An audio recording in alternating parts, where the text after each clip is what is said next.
All right, everybody, welcome back. We are doing episode 2, and I am your host, David Crane, and I am here with David Sandana, my co-host for tonight, and actually might be every night. So, Dave, what's on the ticket, man? What are we talking about? Today we're going to talk turkey, thunder chicken, ghost gobblers.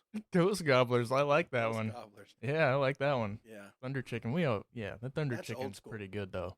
yeah. I mean, when you're out there in the turkey woods and those things go off, you're just like, oh, I was driving to work today and I was thinking about them and I was like, those thunder cluckers. yeah.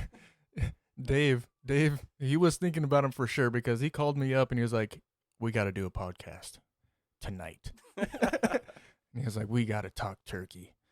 Well, the turkeys, they're so addicting and they get on your head, in your mind, especially close to season. And, you just start wanting to make a plan, you don't want to wing it. Yeah, definitely. And with turkey season, the general season, I think, starts the 16th, April 16th. I think it's the 16th. It's either the 15th or the 16th. I think we have to pay our taxes and then go with what money's left. Yeah, definitely. Hopefully your car tabs don't expire April 14th. That'd be terrible. Yeah, no. There's like good. $500 here. It's crazy. Oh, yeah. And I think I get hit with both vehicles at the same time. But Yeah. it's during the summer, like right around Fall Bear. So, Jeez. yeah, not good. Yeah. But oh well, I still go. That's like an expensive 2 months. Oh, yeah, for sure. Mortgage, cars, 4th of July. Memorial Day. What is that? Labor Day weekend? Well, September. Yeah. Yeah, it all kind of hits like right there. Mm-hmm. It's crazy. Back to school for the kids too. Don't forget that. Elk. Yeah. There's a span of a couple months where it's just, I think from August to the end of December, where money is just like flying. Yeah. It doesn't stick around for very long. For some reason, I was thinking that you worked for the school district, but you work for a bank, so I didn't. You don't have that time off. You're working full time then. Oh yeah. So Maybe yeah. all right, man. So yeah, turkeys. They're right upon us here, and we want to make sure we cover all our bases. Make sure we plan accordingly. Got our time off. Got the tags. Some people have trouble finding shells right now. Make sure you get your shells. Move into that. Yeah, definitely. You definitely want to make sure that you get to the local store and pick up some ammo while you can, and yeah, if you haven't done it, you need to get on it like right away. Yeah. I'm good. What do you think is the number one thing? Let's not rank it. Let's just say, what do you think is something that stops people from going turkey hunting in general? The main thing that I always get are turkeys are stupid. But if you haven't hunted them, they're not as dumb as you think they are. Yeah. Now, don't get me wrong. There are the turkeys that you see wandering around in the street, in town or, whatever. Then, yeah, if you're just seeing those turkeys on the road, then, yeah, you're probably like, oh, man, what a dumb bird. Well, in the same light, elk and deer do the same thing. I mean, you'll see them just walking, standing next to the freeway. Oh, yeah, and they get turned into road pizza. I mean. Well, think about all over here. I mean, they're in town, and people are like, oh, they're stupid. But, when the time hunt season comes around, they got something else on their mind. They're not just hanging out. Survival. Yeah. Yeah. And when something's on their case, they know it, Yeah, definitely. And that goes the same thing in turkey woods. Yeah. They are not a dumb bird. They are extremely intelligent, and they can see you from a mile away. So, I mean, it's a tough bird to hunt. It really is. You're not using, dogs. It's not a pheasant or nothing like that. So, I mean, it really takes some intelligence to kind of learn the bird and figure out what they're doing to be successful. Mm-hmm. And I think that's a lot of fun. Yeah. My thing, I think, what around here, being the Northwest, Mm-hmm. we haven't always had turkeys up here, to my knowledge. I mean, I remember back in, 10 years ago, they started planting these Easterns, yeah, down where we were hunting, and we saw one or two in the middle of the road. We didn't know what they were, and so it was kind of coming from Western Washington. Turkeys haven't always been around, and they're still not prevalent on this side. But knowing how many turkeys there are in the east side, and going over to Idaho, and how many turkeys are there, it's just becoming more and more known that there's turkeys that are huntable, and people are learning how to do it and when they should go, and it's a lot of fun. So if you haven't done turkey hunting, find somebody who does, or just go yourself. You don't have to wait for an invitation. It's something that you can just pick up and do. There's tons of information on it, and they're a challenge that you enjoy. Yes, it's not like any other type of hunting. I mean, it's similar in the calling aspects to a lot of hunting, but there's just something about that spitting and drumming you can't get used to. No, when they're spitting and they're doing their thing and fluffing their wings out and hitting the ground and puffing out and big old giant red heads and they're strutting around doing their thing. That is the coolest thing to witness. Outside of even hunting them, like, it is cool, but it's even better when you got a bead on their face. Yeah. My first time turkey hunting was invited by a mutual friend of ours, Kirk Douglas. Yeah. And he said, Dave, we're going to go turkey hunting in 2 weeks. You're welcome to come along. So I told the wife, I said, hey, I'm heading out of here in a week and a half or whatever. Going to go to Eastern Washington for a couple of days with Kirk.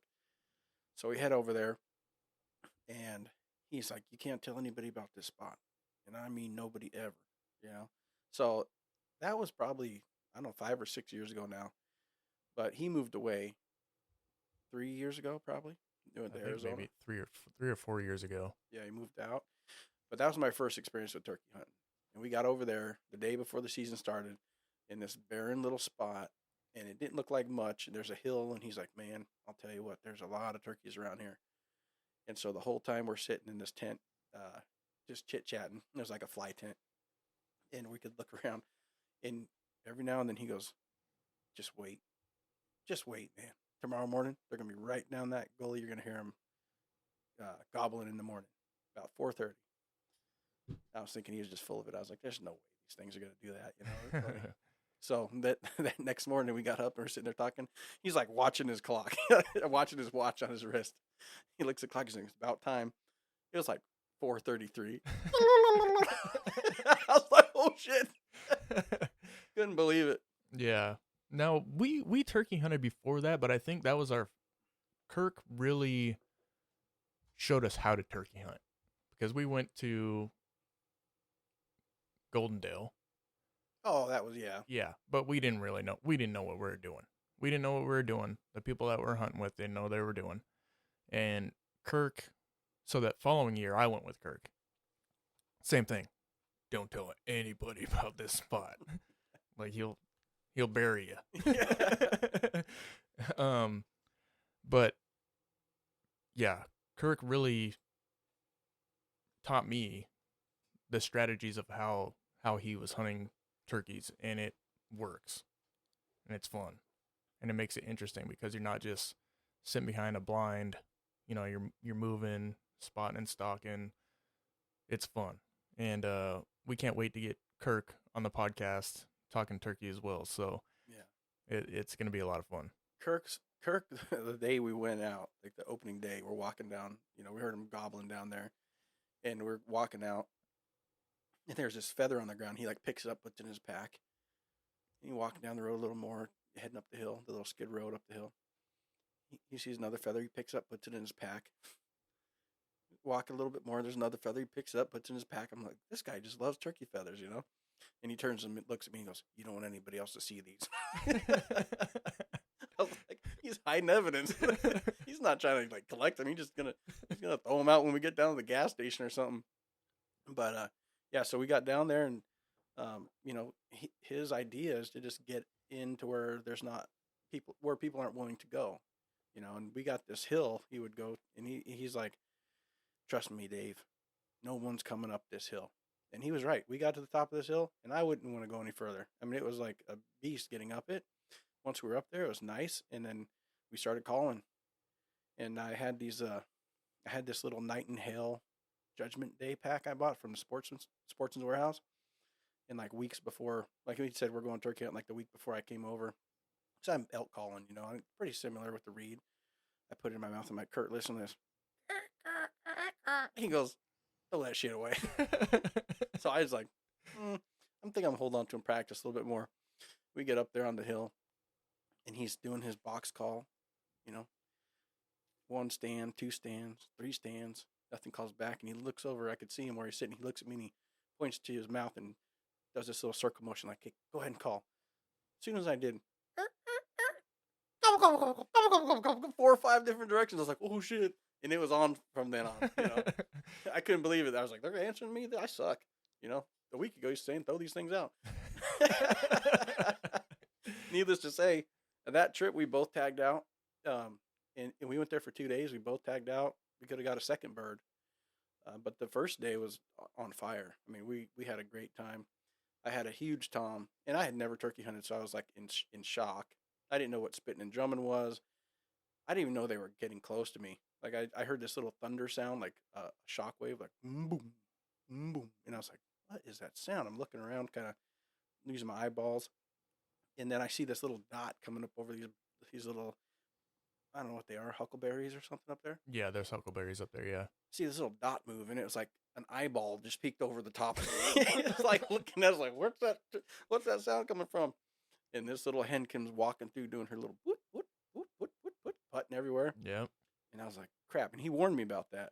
He's like, once they start putting, it's over. It's over. So this thing comes right in front of me, like 5 feet. I had my iPhone turned it on. And this thing's putting in front of me. I'm tucked in these little shrubs and just walking around. What? And it walks off. And then they came up around the backside. It must have gone back with the little group of turkeys, because over the top came this huge tom. And I didn't know, like, you're supposed to look at their beard. All I knew was it's a turkey, right? He's in full strut. I didn't know he was flapping his wings on his chest or nothing like that. He was just raking the ground, spinning in circles, drumming his chest, coming in. But he had a string of them behind him, like 3 more jakes, 5 or 6 hens, and they were just coming in like conga line. Oh, that's awesome. And I had this little tiny tree. It was like no bigger than this mic stand. I mean, probably it's a twig. It was literally next to my shotgun. I had a big tree to my right, this little twig tree about a foot in front of that tree, and then it was up to the right. The turkeys were coming down. My shotgun's pointed out in this opening where that hen had come up, and the tom comes right down. Kirk is over here set up, and I figured, because he was hunting with a bow, I figured he'd had a shot at this turkey if it came in closer. And in my first time hunting with the guy, I didn't want to like violate his rules and take the first bird and all that stuff. Yeah. So that tom came in. I was waiting for it to go all the way in. I thought, this thing is going to come right down to him. He's going to shoot this tom. And I heard it gets bad from here. we gotta get Kirk's side of the story. Oh my gosh, it's gonna be great. This guy's a turkey. He's a turkey fanatic. It's gonna be great. So this bird walks down literally like 5 feet from my right, and I'm looking at the bird at the corner of my eye, and it looks out. I'm like, with my right eye, I look at this bird, and this bird looks at me with his left eye. He's like, He starts spinning around. Everything was gone. And Kirk comes over. He's like, dude, why didn't you shoot that bird? And I thought, the conga line's coming. We're going to get a couple of them here in a second. Yeah. And I didn't want to mess it up. So he goes, I don't give a shit. Next time you see a bird and you're able to shoot it, he's like, you could jump out of that seat, stand up, turn around, spin, and shoot that sucker. I don't care. I was like, okay, I know the rules now, right? Now I got it. So it ended up happening that way later. We tagged out 2 birds that day. He is very selfless when it comes to, if you got a shot, take it, because you're going to have opportunities. And that's the great thing about turkey hunting, is that even if you booger something up, sometimes they might even come back. Those same birds might come back. That, or you go find another one. And I think that's where you can kind of get the similarity almost with like elk hunting. It's definitely not the same, but it does respond. You know what I mean? Like, you're going to do your calls, you're going to hear a response, and you're going to go put your play on it. Similar, definitely not the same. Elk hunting is very exciting. I think the amount of excitement you get turkey hunting is more frequent, and it's a similar type thing. I mean, I've never had my heart beating in my ears where I can hear it drumming on my eardrum, unless I was elk hunting. Turkey hunting is like super exciting. You hear them calling, the excitement's there, the adrenaline starts going, they're walking in, there's all the hang up situations that could happen. They see color, so they could spot any little thing that you don't have that's out of place. Yeah. They're like one of the few animals that see color in the wild. So it's funny that a lot of those similarities happen, and it triggered something in me that I'm like, I got to do this every single year. For one, it's kind of in the middle of nowhere where there's not really anything going on. The lakes aren't really going on. You're not fishing yet.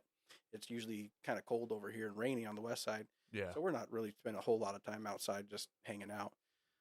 East side's nice. Usually it's sunnier and drier. And actually, with that, do you remember the weather during that time? It was like not cloudy, just broken up clouds. It was cold at night. I mean, it was in the 30s, but it was in the daytime. It was probably high 50s.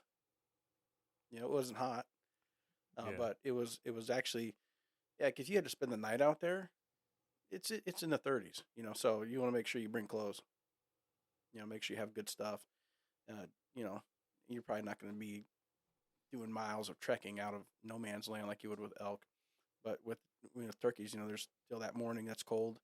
You probably would wear more clothes than you need when you're hiking in, and then, I mean, where we're at, you definitely would wear too many clothes till you get to the hill, and then you head up the hill and you start taking things off, and then you start stripping down. Yeah. But it's pretty nice. It's been pretty nice most of the time. I think the second year you and I went, it was kind of rainy, if I remember right. Cloudy. Yeah, it was nasty, and it snowed. Oh yeah, you had like sheet rain and snow. Yeah, mixed on the there. top of that spine. It was snowing. So it was 2 years. It was 2 years after you went with Kirk, because the very next year I went with them. Yeah. And then that following year, you and I went out there. Yeah, you ended up getting a bird that day though. So. Yeah. Yeah. Yeah. So we came in at night, and then that next evening. Afternoon. Yeah. It was probably around 2 something. Yeah, middle of the day, kind of. Shot a bird. It's on YouTube. Yeah. Ridgeline Hitman. Check it out. Yeah. But yeah, that hunt's on there. Yeah, it's been real fun, and I think most anybody can do turkey hunting, which is another thing. You don't have to, you don't have to be able to lift 300 pounds to hunt a turkey. Yeah, which is great. Which is a great stepping stone for a youth hunt, or to get your youth out to hunt. Yeah, I think it inspires a lot of excitement for younger people and older people too. But if you're apprehensive about hunting animals and you're young, I think you can get out there and experience that excitement of the turkey like your son did. Yeah. And then you can have that kind of grow in them. It's like a good seed that got planted, Yeah, definitely. And 2 years ago, 2020, because last year Devin didn't hunt. He tagged out on his first season. It was his second weekend.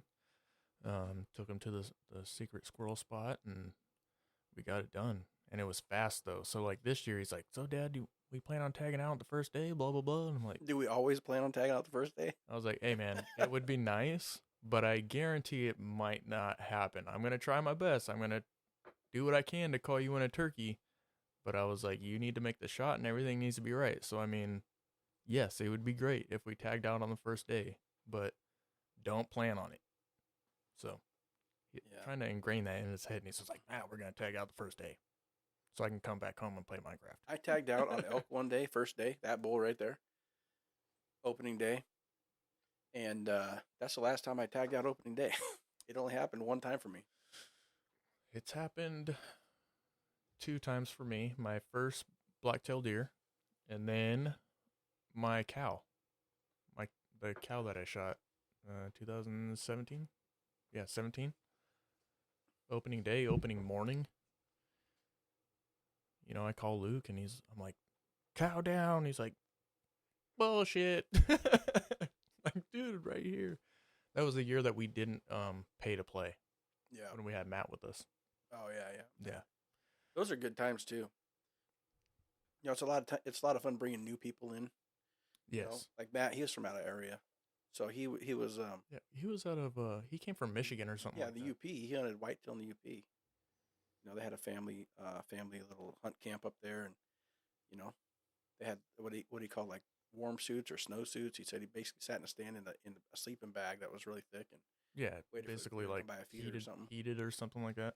Yeah, so it was negative or almost 0 or whatever. Yeah, I couldn't imagine doing that.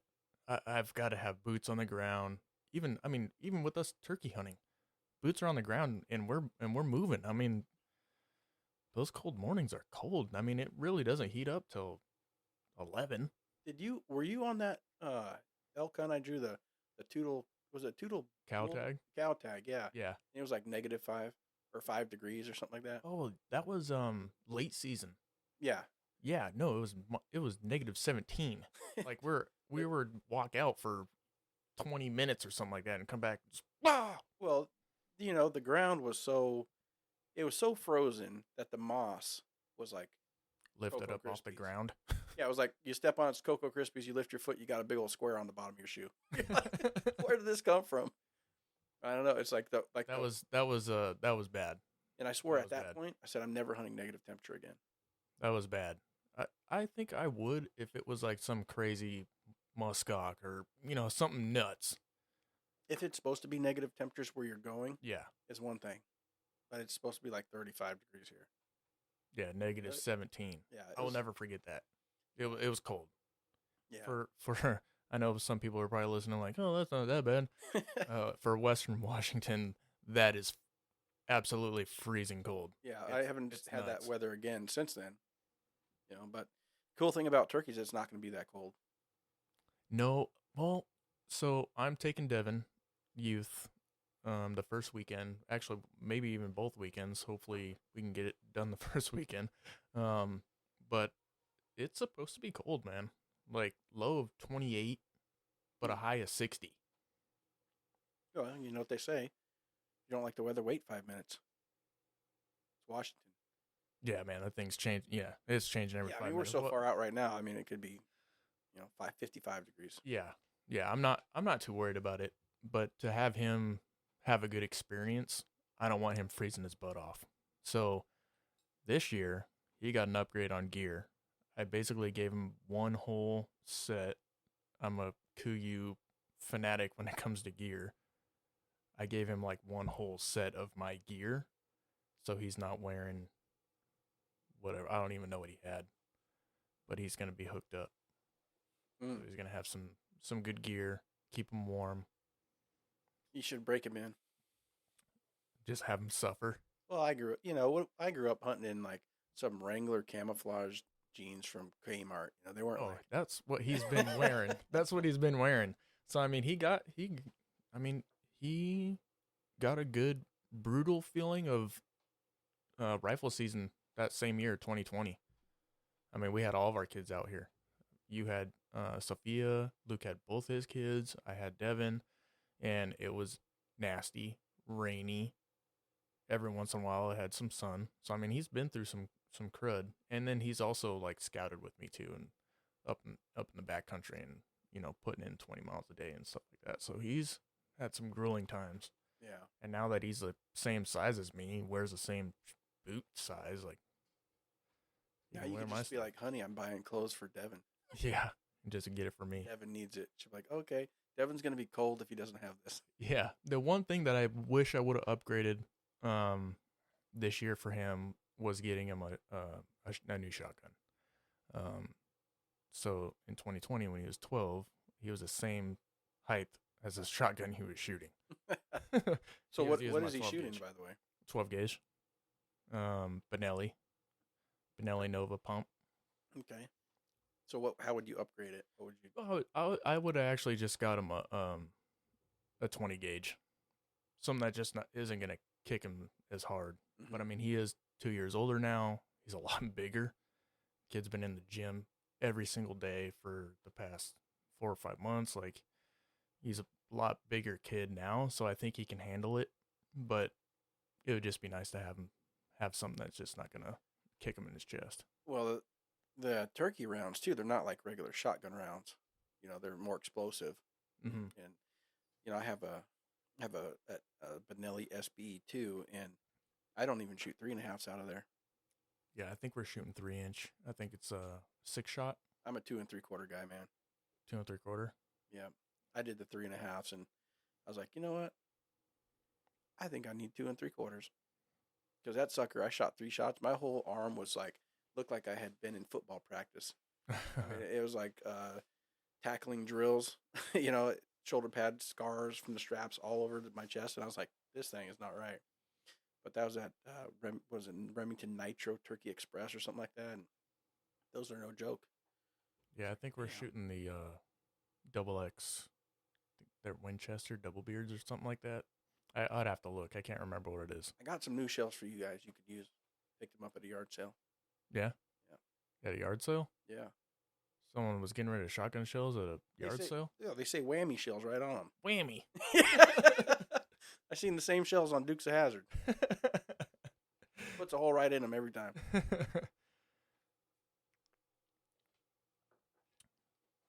So, what else would you get? Well, it's not what I would get. I did get a pot call. There's a company called Type 1 Calls, which is really cool. I found them on Instagram, and they take 2% of each one of their sales and donate it to Type 1 diabetes research. And it's really cool because my youngest son, Malachi, as you know, has Type 1 diabetes. So a company that helps support, something that my son's going through and the owner's son is going through, I'm all for that. So the gentleman makes pot calls, and he actually made 3 custom pot calls for me and Devin and Malachi, and I'm actually going to use one this year, and I've never used one. Have you scratched on it? Yep. How's it sound? Freaking amazing. It's awesome. It sounds really good. I still need a little bit of practice, so I know I have just a couple weeks. I'm going to be on that thing every single night. Where did you find it at now? Instagram. But he does have Let me look it up here. Type 1. Yeah, let me. I have it. Hold on a second. Yeah, I'm a big supporter of people that are type1calls.com. Okay, and they give a couple percent to diabetes research. Yep, type 1 diabetes research. Yep. Nice. We'll put that in the show link.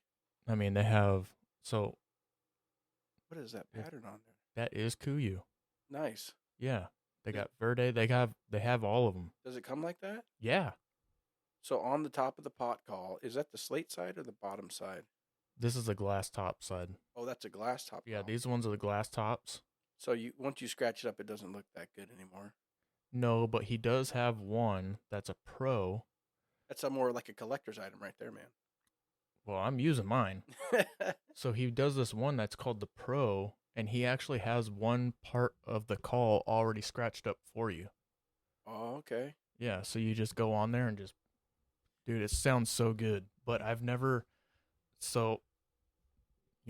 Kirk is all about that freaking box call. Dude. What is that called? It's a 101. It's something the 101. No, it's, geez, now I can't even remember. It's something foolproof, like you're a fool proof. And, dang, I can't remember. I got one right here. Give me a second. I'll grab it. Okay. All right. I got the call. It's the Lynch's Foolproof Turkey Call. This is the model 101F. Yeah, I saw this. Kirk had it, and I was actually down in I was in Sarasota, Florida. I was hunting. You found that in Florida? Yeah, Sarasota. Yeah, and it was funny because I was down there. My uncle has some property down in the Mayaca, so it's just down in the by the Mayaca River, but there's some land down there he owns, and they have the Osceola turkeys, and he's like, you want to come down and hunt some hogs and turkeys on my property, So I was like, okay, cool. So I didn't have anything. I flew down there, and I just had my camo, but I didn't bring my Kuyu because it was too hot. I brought my Predator camouflage. So old school. Oh, yep, cotton man, going for it. But it was still hot. It was like 65. I was sweating, sitting there, and in the ground blind, it was pretty hot. So anyhow, I went in this little sporting goods store, and this is the only call they had. And this Lynch is foolproof, and I saw it. It was exactly what Kirk used. So I was like, "Oh shit, I gotta get that." Yeah, it's I have some notches on mine. Let me awesome. give this thing a little bit of a. It hasn't been chalked or anything. Let me just give a little scratch on here and see if we can pick it up. Oh, it's beautiful. It's foolproof. You can't even. I don't even know what I'm doing here. Yeah, like seriously, on the side of it, it says foolproof. Yeah, it says it's foolproof. It's set up to yelp, cluck, putt, whine, cackle. It's semi-automatic. That's amazing. So this is a good call. Yeah, if you guys want to get out and get a box call, that's what you want. It's not super expensive either, and it's super easy to use. And shoot, Kirk, he's for me, he's one of the best in the biz. I mean, he guides turkeys now. In Mexico? Mexico, yep, Sonora. So I mean, we'll talk to him all about that stuff. I can't wait. And that's an oscillated turkey down there? What do they call that bird? I think it's a Gould's. Oh, he does the Gould's. Okay, oscillated in the Yucatan. Yeah, that's over East Mexico, I believe. But the Gould's, man, those things are huge. Like, that's a big bird. Yeah. That's a big one. Yeah. I'm definitely going to have to do that. That's on the bucket list for sure. And then also going over to Florida, which we were going to do this year. Mm-hmm. But I switched positions in my job, and it's a little bit harder to get time off. So we're going to set that up for next year. Yep, we're going to go for sure. That'd be a good plan. Yeah, and maybe we can get Kirk. Kirk said he was down. He would love. I mean, Osceola. So the thing about it, all he needs for his slam. Slam, yeah. We'll take him down there. Maybe he'd be the only one that hunts. Yeah, I'm all for that. I don't care. It'll be fun just to go, and it'll be great. So right now, actually, I believe is the turkey season in Florida, and I went down there. And I bought this call, and actually called in one bird with the call. So it works on Osceolas, and I brought it back here to Washington, where we're at now. I've used it, called in other birds with it. I like reed calls, mouth reed calls, because your hands free, and with a shotgun. So the bird that I got solo when we went out hunting, I called him in with that box call, got him in close. I'm on the shotgun. There's no way I can call. And he didn't really know where that call was coming from. Gave him a couple clucks with the mouth reed. He came right up over the hill. Boom. Done. The one you got on video. Yeah. Yeah. It was fast, but it was awesome. Yeah. But I mean, hands-free is really good. So it's really nice to have, the whole arsenal. Get the whole arsenal. I don't think you can go wrong, and it's not really that expensive when it comes to like calls. Mm-hmm. Because I mean, it can get expensive. Yeah, I think I bought this thing. It was like $45, but I bought it, I don't know, 3 or 4, maybe longer than that, years ago. You can find them.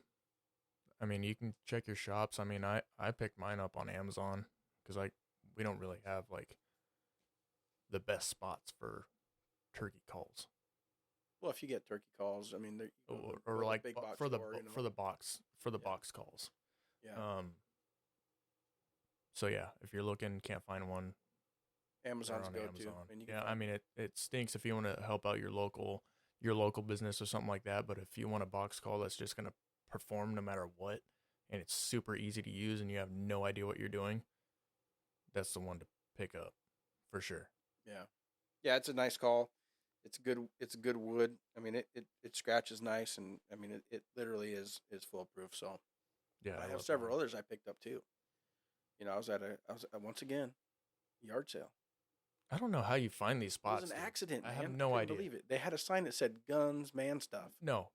It's seriously every summer, Dave goes and finds these spots, and I'm like, dude, hit me up. Let's go both. Just go out and buy all this stuff. He said, no, I already bought it all. I already got that one. Don't worry about it. I already bought it all. The hard part about yard selling, it's not. I mean, you got to find the stuff you're interested in. For one, that's probably the most difficult. But when you like this last one I was at, and this guy he had so much stuff. I mean, they said they had 5 or 6 trucks that got taken out by his friends before anything even went to the yard sale. And I walked in the garage, and these safes had to have been 6-7 foot tall and 5 feet wide. I don't know where he got these things, but were they selling the safes? No, they were not for sale. I probably couldn't afford one anyway. They were definitely high quality. I don't know where he would buy. They're not bought in a store. He probably had to custom order or something. But he had hunted. I mean, they had a polar bear mount for sale. They had 2 or 3 grizzly bear mounts for sale. Whoa. They had moose mounts for sale. They had 3 or 4 mountain goat mounts for sale. All stuff he had taken. That'd be cool. The guy was an extreme hunter. They had all sorts of stuff left, and as an outdoorsman, I look at that stuff and I'm compassionate because I realize that he had value. He had like this different sense of value. It's kind of like the opening day fishing season when you open your box and you're like, oh yeah, this is my lure, and you like get there and you this can is smell the special one, right? Smell the, or the bass fisherman. You could smell what the lure smells like in your head. Yeah, before you even get to that point. Yeah. So every time I go to one of these things and I see people's things, I'm like, this guy's dreams were in this box, or he had visions like I have visions, Yeah. So I don't like going in there and be like, I'll give you $3 for this thing right here. I know it's $100. Yeah. I try to be honest with the people and give them a fair value because it is valuable. I mean, I bought this stuff, I try to give them a good price. Usually at least 50% of what retail would be, Yeah. Not yard sale stuff, not $1, not 50 cents. Here's a yeah. quarter. Yeah. Yeah, I'm not trying to make any money off it or anything like that, but I like the aesthetics of them. So I have all these box calls. I end up buying every call the guy had. I think it was like, I don't know, $300 maybe. Well, there was a couple box calls. You gave one to Luke because Mm-hmm. he's going to go test it out in Tennessee. Mm-hmm. And then you had, I don't know, 2 handfuls of pot calls and different slates and all this other stuff. Just random things. And I wasn't gonna use them for anything, but I don't even remember the name brand of them. They were decent size. Some of them were I think some of them were kind of like experimental, maybe. Like they don't seem like they'd be prototypes or something. Yeah, they were. He was making his own. I'm not sure, but they didn't seem like very marketable pieces. They just seemed like something you put up like, hell yeah, this is a one of a kind thing, and no one ever called a bird in with it because it doesn't work. Sounds like a dog when you scratch it. It's like, that's funny. Yeah, it's so I just picked them up because I like to look at them and talk about them, and maybe just scratch on them a little bit, work the call and see how it works, Yeah. Well, I mean, when you're working the calls and everything too, each call is going to have its own different pitch, and maybe what you're working with sometimes doesn't work, and then you got to try something else because the different pitch is going to end up getting a gobbler going. So, I mean, it's good to have, like I said, the arsenal. Well, you want to bring it all. Prime examples when Kirk and I went, he had this Lynch's foolproof box with him. He's always scratching that thing. And I had this call he said sounded like junk. He told me throw them away, and when I started to me it was terrible. I mean, it was literally like the more I called, the worse it sounded to me in my head. But these birds just got fired up. Like they had never, the new girl in town, she's back. Or we've been looking for you, Yeah. And they were firing up from 3 and 4 different directions, because they hadn't heard nothing like me before. It was literally one of those things where nobody had. Kirk was shocked. What was that? Yeah.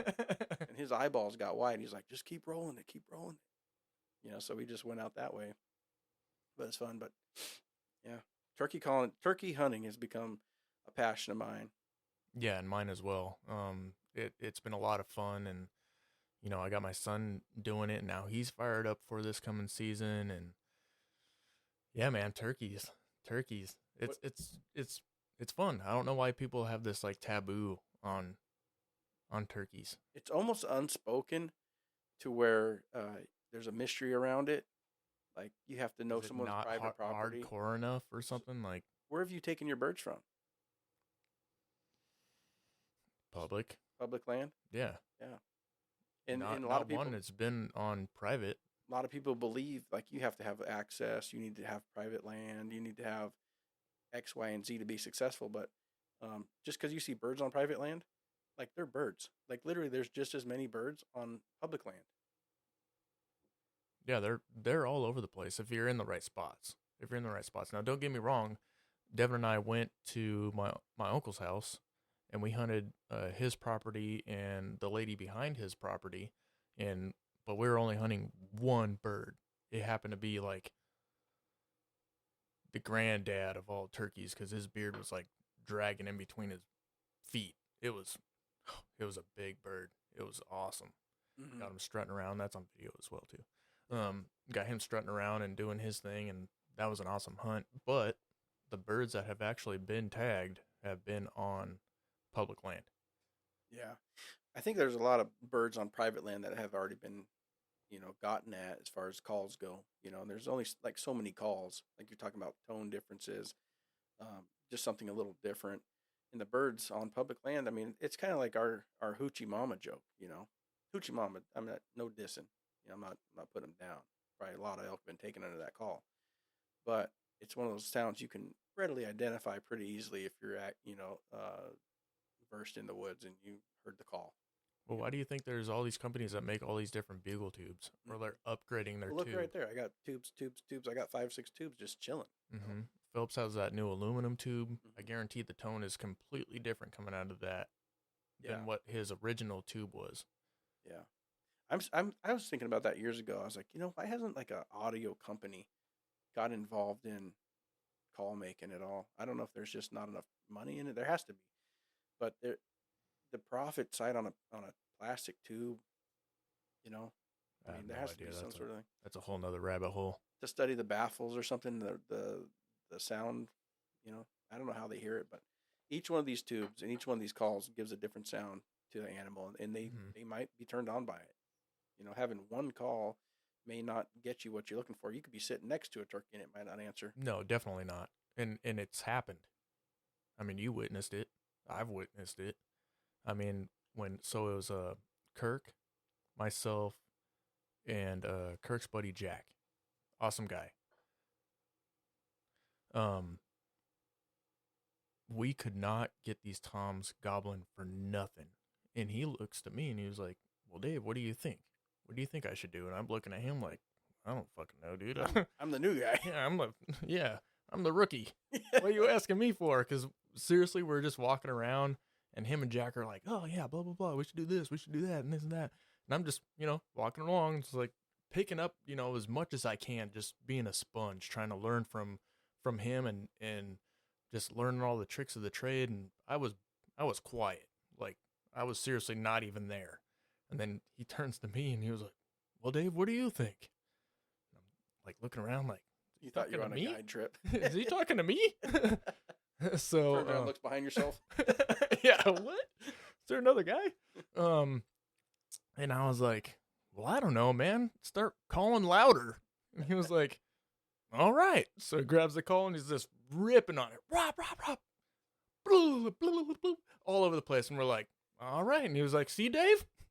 See?" I was like, "All right." That's awesome. Yeah, it's been fun.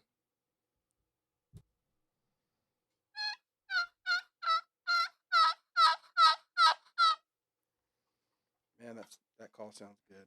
Yeah, it's a good one. It's in my pack every single time, man. It's got notches on it. It's ready to go. Don't leave home without it. Nope. But also bring another.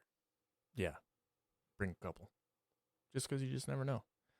So, Dave, what would you say would be the tactics that we've learned from Kirk on how to hunt turkeys? Well, you see a lot of times people using ground blinds and different things like that, setting up a spread.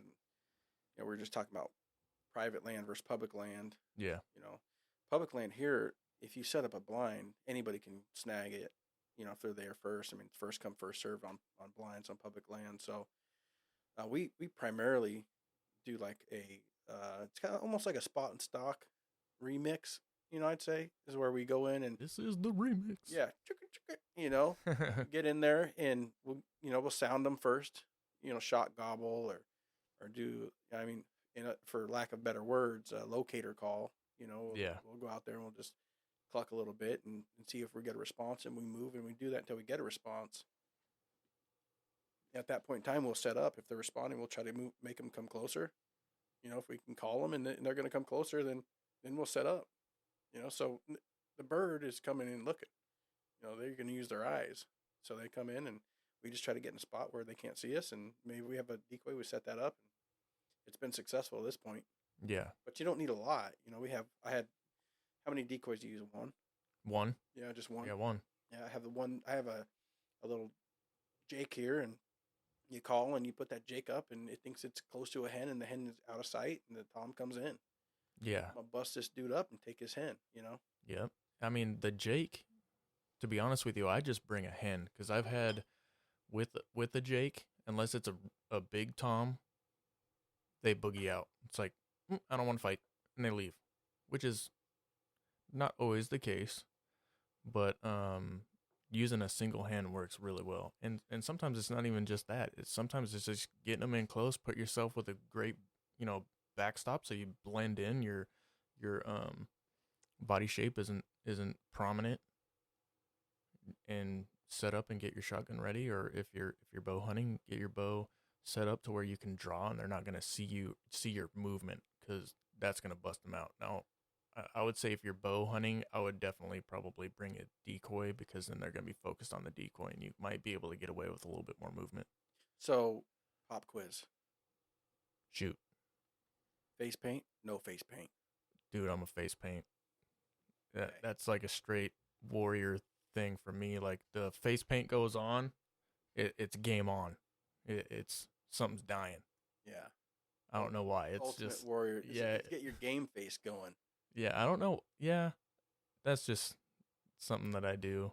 I do have a mask for this year, but it's probably going to end up with the face paint on. Yeah, the reason I ask is because, we mentioned earlier turkeys see color. Yeah. Like one of the few animals that see color. And when you're in like a green background and there's a bunch of different levels to it, greens and tans and browns and stuff, if your face is a solid color, it's going to stand out. Yeah. No matter what shade of whatever you are. Yeah. It's going to see you. Yeah. I mean, you have to be, you want to camouflage everything. That's a good practice. Even your hands. Yeah, your hands. They will see your hands. If you do not have them gloved up or covered up or something, they will see your hands. I'm always like curious as to why. Why, what is the animal seeing and why? We went, I'm going to get off subject here right now. Mm-hmm. We went sockeye salmon fishing out in Lake Washington, and I had this boat. It was 18-foot Aluma jet sled, and I had no idea what sockeye salmon fishing was. But this lesson sticks with me because the sockeye salmon, they said all you need is basically a hook. You don't even need bait on that hook. If it's red or blue, the difference is if it's red, blue, or green, pretty much. A hook, and it's like a 4-foot leader on a flasher and this little hook. And the salmon eat this little hook. And you're like, how does a salmon in this big lake see this little tiny hook? And they're keyed in on that hook size thing because they eat plankton, I guess. Like they're used to looking for little tiny things. And you look at turkeys and you're like, well, they see color. They're used to looking for certain things. And I bring that like animal psychology, and I'm thinking like, what are they normally looking for? And I look at the face, and that's a round object. You don't see too many round things in wild, Yeah. Everything's like a stick or a branch, vertical or horizontal. Leaf. Yeah. Nothing real big, nothing real round. Unless it's a beehive. Yeah, that'd be the only thing. But they know, like, get away from there. I spot beehives, so I like to think about why is the animal seeing it and why. Well, it would almost be the same concept as when we're glassing for animals. What are we looking for? An ear flicker or a tail flick? White throat patch. Yeah, like those little minute things that you can pick up. I mean, everything on the wild is built to survive. So, I mean, they're picking out everything. So, I mean, if you're moving, they're going to see it. I almost think of turkeys like the Terminator. When he's walking into the bar and he's like, analyzing, and you see this guy's got the pants fit, you got the chaps in the jacket. Turkeys are doing the same thing. They're walking through and they're like, they're just looking, and they don't know they're doing it, but they're actually doing it. And they'll see one thing that doesn't fit, and they'll be gone. Yeah, and it's quick too, and they will do that on a decoy as well. Yeah. Like if your decoy is not semi-real looking, and if they've kind of seen it before, bye. Yeah. That's why I just picked up a Montana decoy. Is it the best one? It looks real to me. It looks real to me. What's that one there? I bought that one. I'm not sure what that one is, but I mean it looks. Well, there's nice. a call company. I think that's a zinc turkey mount there. That one? Yeah, it's a zinc, I think. And I thought, it looks pretty good. Well, it's got like the oily feather tones to it. Mm-hmm. A little bit of pearlescent in there. Yeah. Looks good. I mean, if I was a turkey, I'd probably try to run him off. So we'll give it a shot this year. But you got the Montana decoy. Yeah, I got the Montana hen. The main thing for me was that it folds down super small. So I have like these old Primos ones when we first started turkey hunting, and they work. Devin got his turkey off one of the hens. It worked. He was coming right up behind it, and it works. But it's also huge. Like it's huge. Putting it, like, trying to fold it up and everything. I mean, it's like a rubbery type texture. It's really hard to fold up. This one, I mean, it folds up and it's super flat. And I don't know how big it would be. It's smaller than a football. Does it rebound well? Like when you unfold it?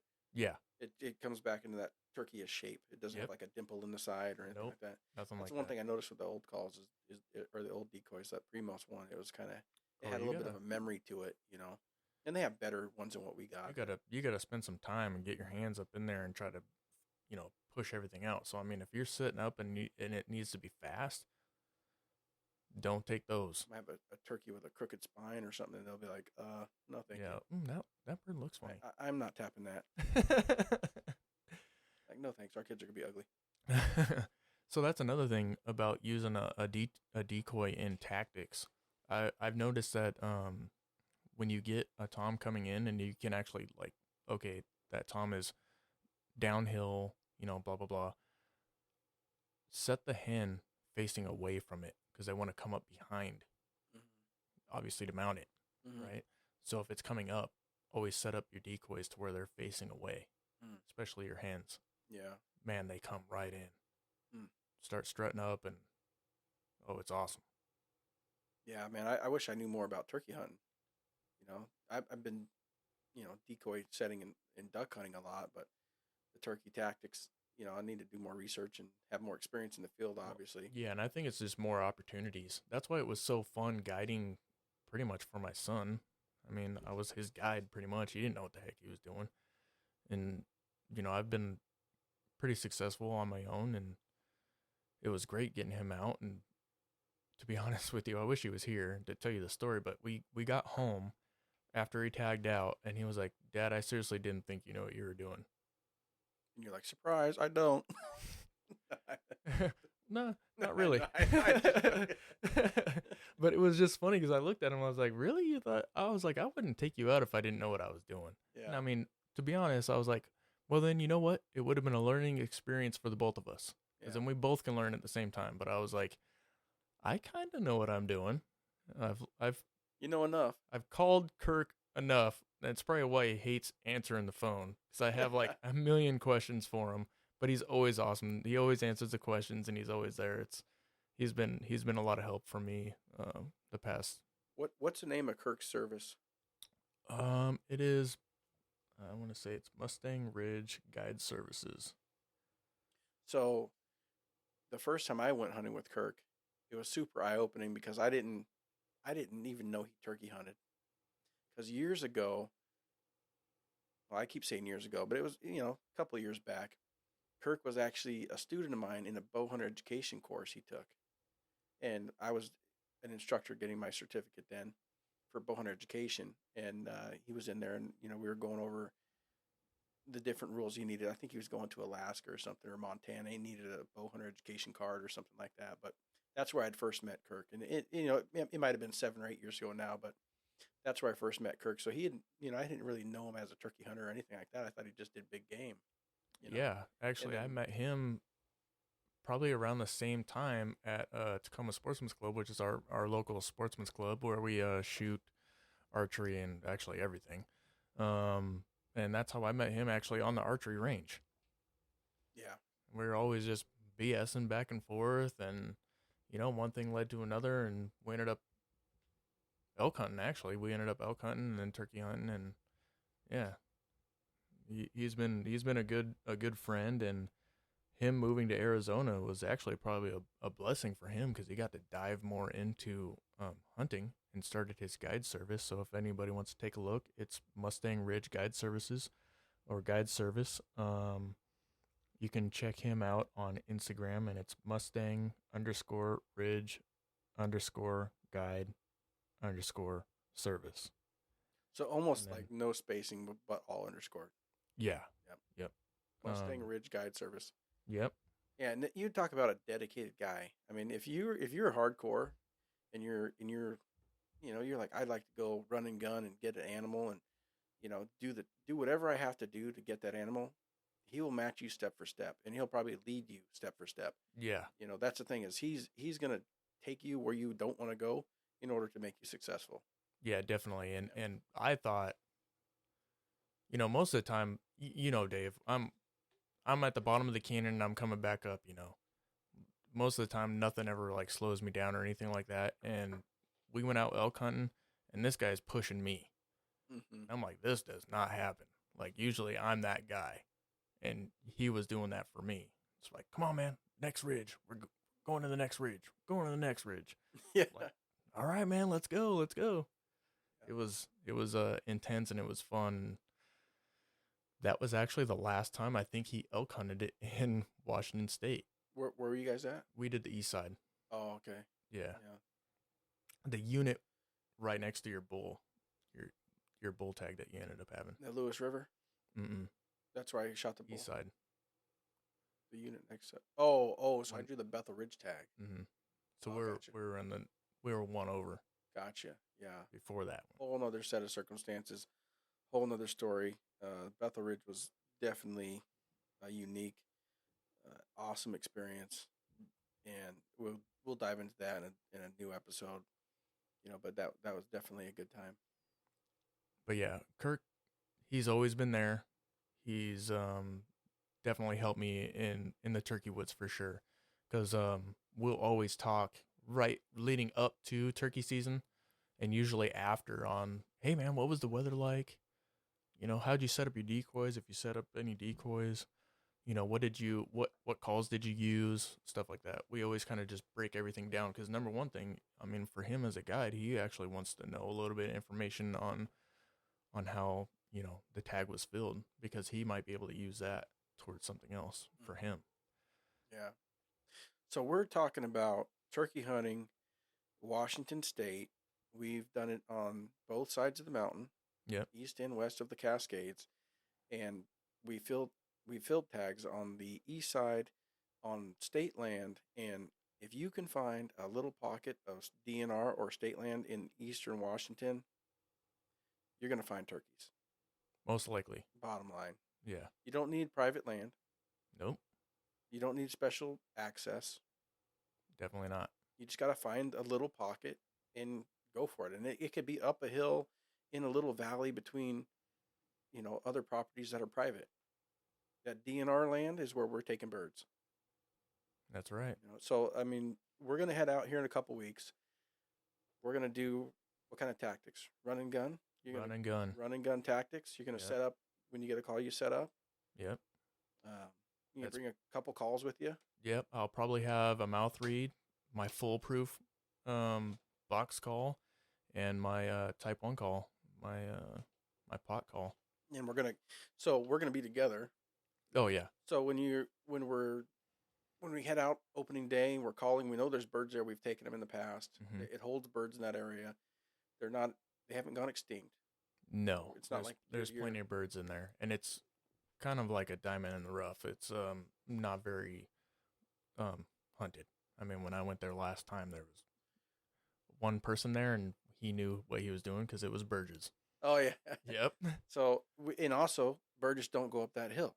No, he doesn't. Yeah. He stays in the flat. Yeah. He does not go up and over that hill. He might go and crest the ridge just a little bit, but through a different way. Yep. But the path of least resistance. Yeah, exactly. Yep. Well, I mean, he's in his 70s, but that dude he's a beast, man. For a man in his 70s, he gets up before you. Yep. He has breakfast ready to go, and he's like, "Hey, let's hit it." And he's out of camp before you're out of camp. I mean, you may not even have your boots on, and he's ready to go. Yeah. He's like, "All right, I'll see y'all at noon."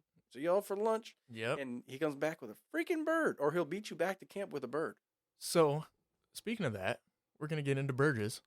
We roll in to camp, and he's like, hey, boys, there might not be any birds left. I just shot them all.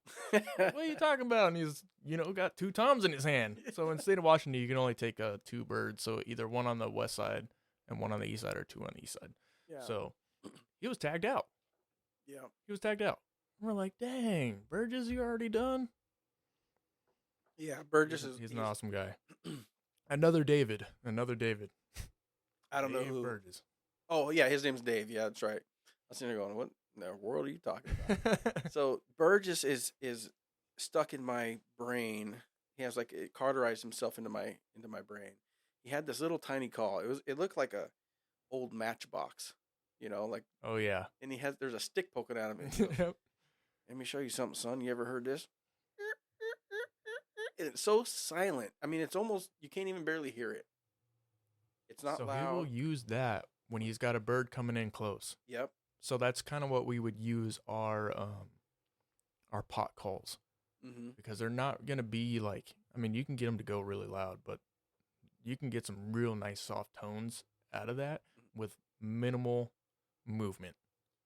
So, unlike your box call. For a reference, if you're into elk hunting, you're thinking about turkey hunting, you would do your locator calls, maybe louder, strike up a call conversation. back, Yep. And then you close the distance a little bit, set up, do a little bit softer. But when the distance is closed, you're gonna switch to the hen calls, or obviously the hen calling the whole time, but you switch to the little sounds that they make when they're just walking around. You're not gonna make it sound real like nice, soft calls. When that tom is, and you'll know when you're on a tom. Number one, the gobble. And then all of a sudden they start doing this thing where they slap their wings up against their chest, and it does make that kind of thunder thump sound. Boom. It's seriously the coolest thing. And if you're close enough, the ground will move. It shakes the floor. It's cool. And then, it's game on. You're in the mix when that's going on. And you want to just really nice soft calls, and they will come in. You just need to be ready, because one time I wasn't ready. I wasn't. Kirk, I had some glass. I got my glass up and I'm looking. I'm like, Kirk, I got 2 toms. They're kind of just walking around. He was like, all right, get ready. And I'm like, dude, they're 250 yards away. And he was like, Jack, get ready. He starts blasting that call, dude, and it was like Jurassic Park. They came running in these birds, it's almost velociraptors, man. Yeah. Head straight down, and they're boogieing. Boom, they came flying in. I was like, holy crap. Get the shotgun, and I, rookie, didn't have any sticks or anything. Throw it up on my knee. Well, I had to bring my foot up to my toes, or the ball of my foot. Because you were shooting downhill. No, it was level, but I couldn't get the shotgun up high enough. So I brought my knee, the shotgun was resting on my knee. So you need to use your foot to bring it. And I brought my leg up a little bit higher with bringing my foot to the ball. My foot was on the ball of the foot. All of a sudden, that foot starts jacking like a jackhammer. It's just, and Kirk's looking over at me like, oh crap, this ain't gonna happen. Jack shoots, boom. So 2 toms come running in, and they're strutting it was the coolest thing ever. Jack shoots, bow, and he's actually starting to get up, and Kirk is getting up, and then boom, I shoot, and they're like, we just doubled up, bro. It was crazy. It was awesome. And Kirk's just like, I've never done that. It's a double. It was awesome. Also, the birds get up, start running away. You're like, they were doing that flop, man. They were done. It was over. It was a really cool hunt, and that was my first bird was a double. I mean, and they were big turkeys. Kirk, the first bird I shot with Kirk, I shot my bird, and it was doing a little flop. He's like, run down there. Get on that bird, because apparently he had one that it got shot, or he had shot it, and then it flopped around a little bit. He said he's walking up to it and just stood up and ran off like nothing happened. So Dave, that same hunt, when he doubled up, he threw it in his turkey bag, and it started clawing the crap out of his back. And he was like, what the heck? Came back alive inside the bag. Takes his coat off, and he just, stomps on it, kills it. Like, holy smokes. He was like, man, that bird wasn't dead for nothing. It was still alive. It was just playing possum. I'm like, oh my gosh, Dave, you're crazy. That was a Burgess is old school. He knows his stuff. And, like I said, he'll be the first one out of camp, and he'll beat you to him. Oh, yeah. And he says, which way are you heading? And you're like, I think I'm heading this way. He's like, that's fine. I was going to go this way anyhow, Yep. And then I'm going the opposite way. You always second guess yourself. You're like, why am I telling him? And then you're like, every time I tell him something, he comes back with a bird. What's going on here? I think he's just like making sure you're going the wrong way. Yeah. Like, oh, perfect, because I'm going over here because that's where all the birds are. Yeah. It's funny. So, needless to say, it seems like they're pretty much spread out. They roam around quite a bit. Burgess on one side of the hill. We're on another, up on top, down in the valley on the other side. Just general public land. They're anybody can do it. It's not hard. It's not rocket science. And to be honest with you, that goes for any animal. Mm-hmm. Most likely, you just need to get out. If you want to, grab a buddy. If you're new, if you know anybody that hunts, tag along with them, or say, hey, I'm gonna go turkey hunting. If they've never done it before, take them. Get out. And if you need to go by yourself, go by yourself. It's a fun hunt. It really is, especially if you don't get drawn for spring bear. Yeah. Obviously, right now we don't have that.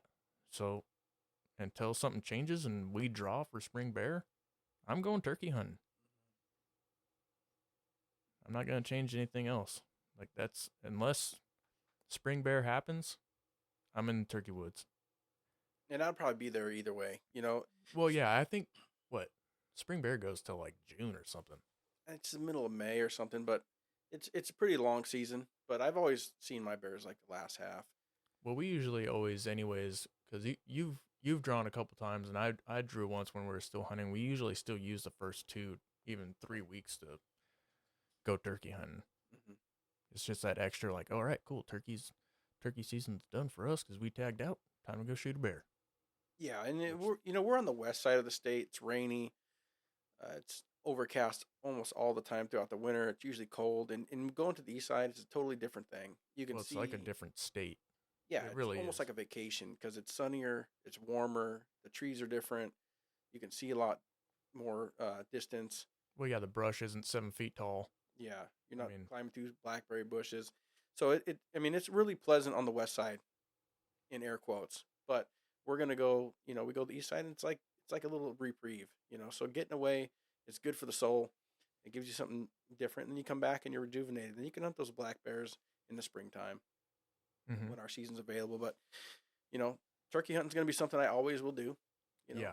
And I'm gonna do it more often in different places and just continue on, man. I would encourage anybody who's interested in turkey hunting to just at least get out and do it. You don't need to get, fancy with it. Just get yourself a call. It doesn't have to be a foolproof call. It could be any call.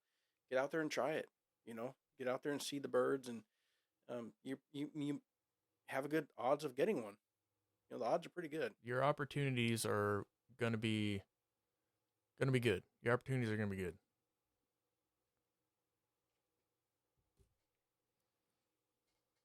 So we got 2.5, 3 weeks left till season.